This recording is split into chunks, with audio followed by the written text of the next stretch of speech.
Olá, tudo bem com vocês? Tia Luciete está morrendo de saudade. Tomara que isso tudo acabe logo para nos reencontrarmos, não é? Hoje nós vamos falar sobre o nosso roteiro de estudo. Vamos lá? Bem, pessoal, o roteiro de estudos dessa semana ele é bem simples e traz 3 assuntos que vocês já estudaram. Mas, antes de continuar, vamos combinar uma coisa? Primeiro eu vou falar a respeito do roteiro. Segundo, vou rever com vocês esses assuntos. E depois, vamos para o livro de vocês, para que eu possa explicar passo a passo do que deve ser feito nos exercícios, para ficar mais fácil para você fazer aí na sua casa, certo?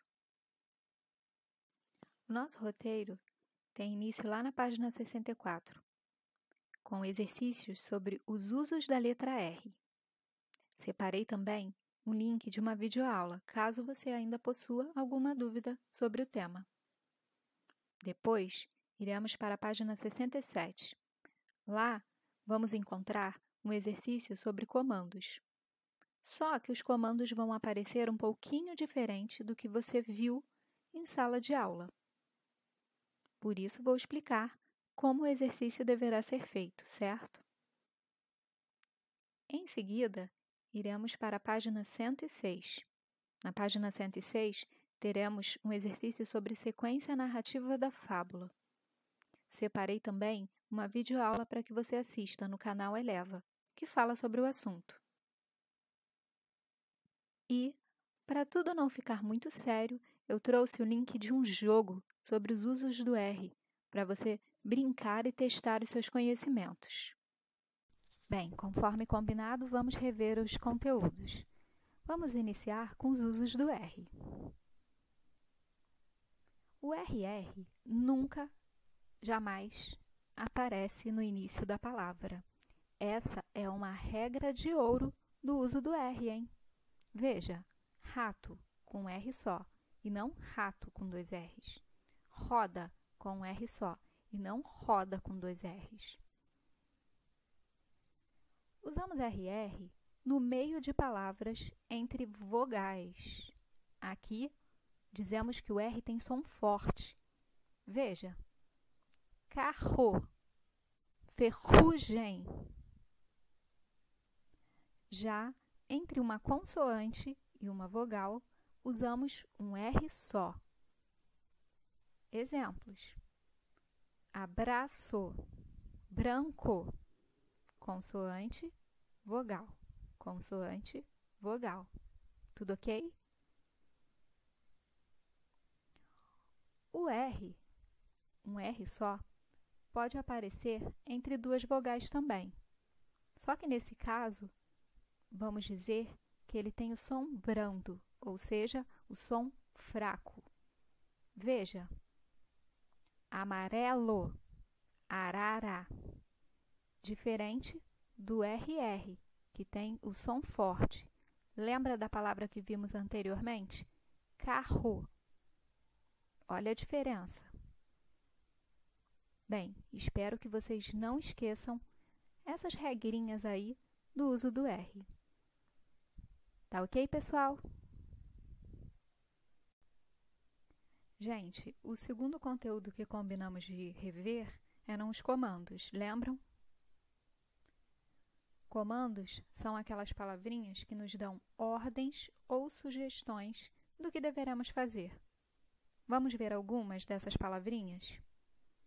Faça, retire, misture, mexa, corte e registre.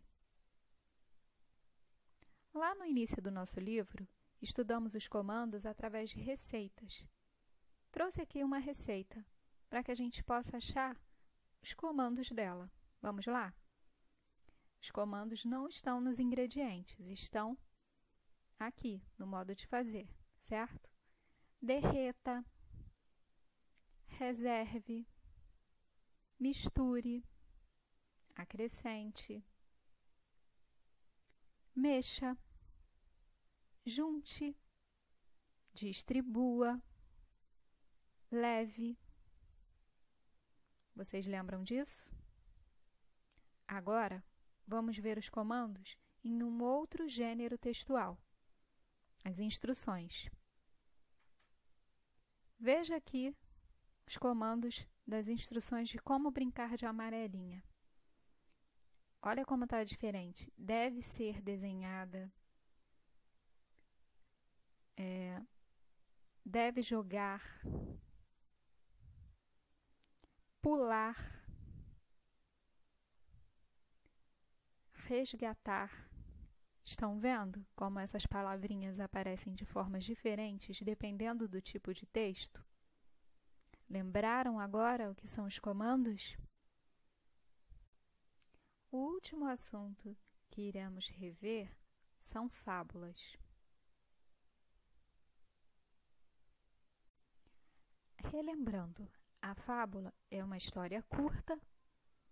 Os personagens são animais que agem como seres humanos e, na fábula, sempre é apresentada uma moral, ou seja, um ensinamento. Lembrando que a moral ela pode aparecer no início do texto ou no final. Não vai fazer diferença. Isso vai depender de cada autor. Ouça agora a leitura da fábula A Raposa e a Cegonha. Um dia, a raposa, que era amiga da cegonha, convidou-a para um jantar, mas preparou para a amiga uma porção de comidas moles, líquidas, que ela servia sobre uma pedra lisa. A cegonha, com seu longo bico, por mais que se esforçasse para pegar a comida, não conseguia. Acabou por machucar o seu bico e não comer nada. A raposa insistia para que a cegonha comesse, mas ela não conseguia e acabou indo para casa com fome. Então, a cegonha, em outra ocasião, convidou a raposa para jantar com ela.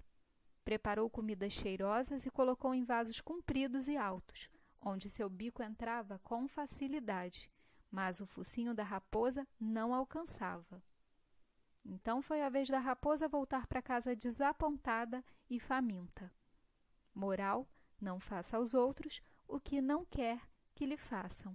Essa é uma fábula de Monteiro Lobato.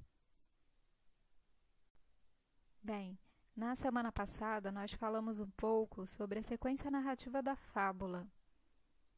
Vamos ver qual é a sequência narrativa dessa fábula que a gente acabou de ler? Na situação inicial, onde há a apresentação das personagens e dos espaços, nós temos o quê? Nós temos a cegonha, que ela é convidada para um jantar na casa de uma amiga, que no caso é a raposa, certo? Depois, nós temos o conflito gerador. O conflito gerador é o surgimento de um problema, de uma situação a ser resolvida dentro da fábula. Lembram? Nessa fábula que a gente acabou de ler, o conflito gerador se dá quando a raposa prepara várias comidas moles e líquidas e serve tudo em cima de uma pedra lisa, o que impossibilita a cegonha de comer, não é verdade?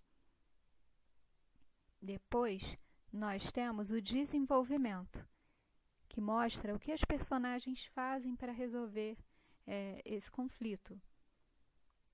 E aí, a gente tem que a raposa insiste para que a cegonha coma, porém, ela não consegue. Aí mostra toda aquela parte que a cegonha bica, machuca o bico e não consegue pegar a comida.